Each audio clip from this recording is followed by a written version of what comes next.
കേരളത്തിലെ ഏറെ വെറുക്കപ്പെട്ടതും ഒതുക്കപ്പെട്ടതും അതുപോലെ തന്നെ തൊട്ടുകൂടായ്മയ്ക്ക് വിധേയമായിരുന്നതുമായിട്ടുള്ള ഒരു രാഷ്ട്രീയ സംഘടനയാണ്, ദേശീയ സംഘടനയാണ്, ദേശസ്നേഹം പ്രചരിപ്പിക്കുന്ന സംഘടനയാണ് RSS. ഇപ്പൊ എനിക്ക് തോന്നുന്നു അതിന്റെ പേരിലുള്ള തൊട്ടുകൂടായ്മയൊക്കെ നീക്കപ്പെട്ടിരിക്കുന്നു. പിണറായി വിജയന്റെ ആഭ്യന്തര വകുപ്പിന് കീഴിലെ ക്രമസമാധാനത്തിന്റെ ചുമതല നിർവഹിക്കുന്ന അജിത് കുമാർ തന്നെ അദ്ദേഹത്തെ പോയിട്ട് നേരിൽ തൃശ്ശൂരിലെ വെച്ച് കണ്ടിരിക്കുന്നു. അവിടുത്തെ ഒരു സ്കൂളിന്റെ പരിപാടിയോടനുബന്ധിച്ചാണ് പോയിരിക്കുന്നത്. താൻ അങ്ങനെ കണ്ടു എന്നിപ്പോ അജിത് കുമാർ സമ്മതിച്ചിരിക്കുന്നു. വ്യക്തിപരമായ ആവശ്യങ്ങൾക്ക് വേണ്ടിയാണെന്ന് അദ്ദേഹം പറഞ്ഞിട്ടുണ്ട്. പക്ഷെ അദ്ദേഹം ഔദ്യോഗിക പദവിയിൽ ഇരിക്കുമ്പോൾ ഇങ്ങനെ വ്യക്തിപരമായ കാര്യങ്ങൾക്ക് പോകാമോ എന്നുള്ളതാണ് പ്രശ്നം. ഇങ്ങനെ വ്യക്തിപരമായ കാര്യങ്ങൾക്ക് വേണ്ടി RSS നേതാവിനെ അല്ല, അംഗീകൃത രാഷ്ട്രീയ പാർട്ടിയും ഭാരതത്തിന്റെ ഭരണകക്ഷിയുമായിട്ടുള്ള BJPയുടെ കേരളത്തിലെ ഒരു നേതാവിനെ കണ്ടതിന്റെ പേരിൽ ആണല്ലോ EP ജയരാജൻ ഇപ്പോ അദ്ദേഹത്തെ തരം താഴ്ത്തൽ ശസ്ത്രക്രിയയ്ക്ക് വിധേയനാക്കിയിരിക്കുന്നത്.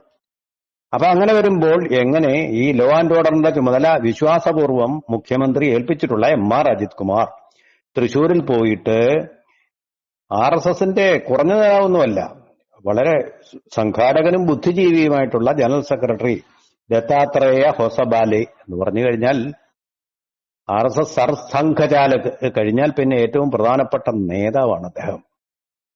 അടുത്ത സർസംഘചാലകാകാനുള്ള കഴിവുള്ള ആളുമാണ് അദ്ദേഹം. തെരഞ്ഞെടുക്കുന്ന RSS ആണ്.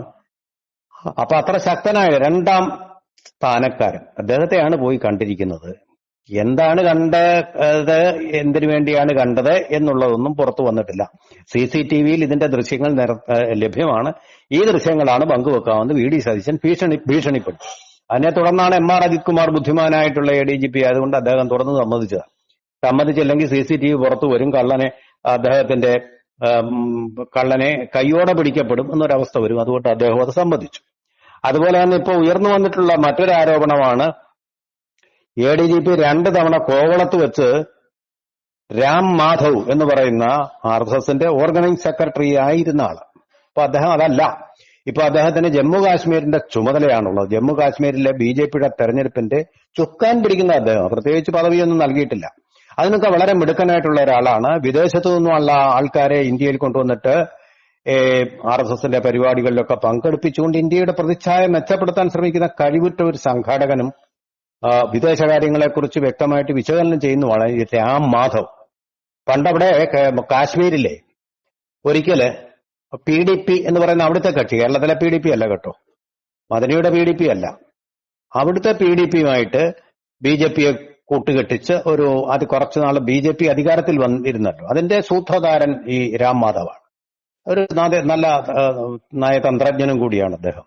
അദ്ദേഹത്തെയും കണ്ടിരിക്കുന്നു. അപ്പൊ അതും ഇനിയും വ്യക്തിപരമായ കാര്യങ്ങൾക്കാണോ എന്നറിയില്ല.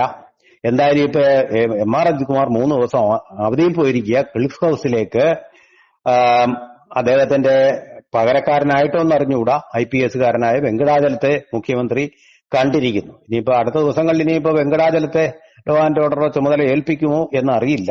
പക്ഷെ RSS എന്ന് പറയുന്നത് RSSനോടുള്ള വിരോധത്തിന്റെ തീവ്രതയിൽ മത്സരിക്കുന്ന കക്ഷികളാണ് കോൺഗ്രസും CPM. ഞങ്ങളാണ് കൂടുതൽ RSSനെ എതിർക്കുന്നത്, അതല്ല ഞങ്ങളാണ് എതിർക്കുന്നത് എന്നുള്ള കാര്യത്തിലാണ് മത്സരം.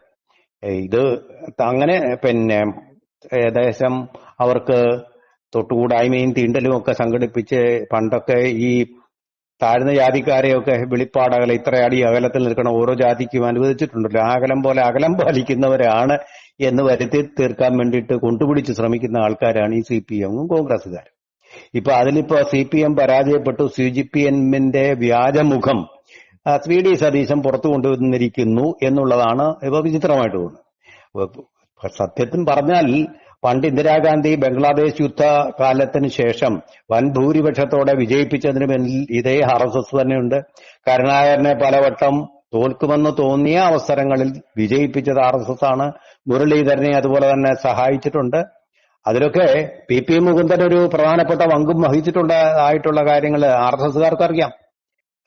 ഇത് അവരങ്ങനെ പരസ്യമായിട്ടൊന്നും പറഞ്ഞിട്ട് ഏതെങ്കിലും കക്ഷിയെ ഉയർത്താനോ ഒന്നും ശ്രമിക്കാറില്ലെന്ന് മാത്രം. ഇവിടെ ഇപ്പൊ ഉരുത്തിരിയുന്ന ഒരു സത്യമുണ്ട്. ഇതിന്റെ എല്ലാ ആത്യന്തിക എന്തൊക്കെയാണ് പറഞ്ഞതെങ്കിലും ഈ കേസുകളിൽ നിന്നിപ്പോ 37 വട്ടം വിചാരണ മാറ്റിവെച്ചു ലാവ്ലിൻ കേസ്. അതുപോലെ വീണ വിജയൻ ഏതാണ്ട് മറ്റേതെങ്കിലും ഒരു പ്രതിയായിരുന്നെങ്കിൽ പിടി വീഴുമായിരുന്നു. വീണ വിജയന്റെ സ്ഥാനത്തുള്ള ആള് ആ മുഖ്യമന്ത്രിയുടെ മകളായതുകൊണ്ട് ആ പിടി വീഴാതെ രക്ഷപ്പെട്ടു. അതുപോലെ ഈ കരുവന്നൂർ സഹകരണ ബാങ്ക് കേസ് കാര്യമായിട്ട് അങ്ങ് മുകളിലോട്ട് എത്തിയിട്ടില്ലത്.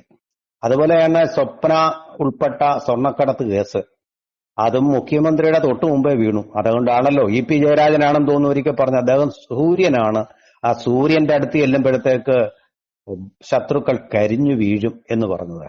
അപ്പൊ ഇങ്ങനെ കരിഞ്ഞു വീഴുന്നതിന്റെ കാരണം എന്താണെന്നുള്ളത് ഇപ്പൊ പിടികിട്ടി. ഇതിനൊക്കെ മിടുക്കനാണ് ADGP.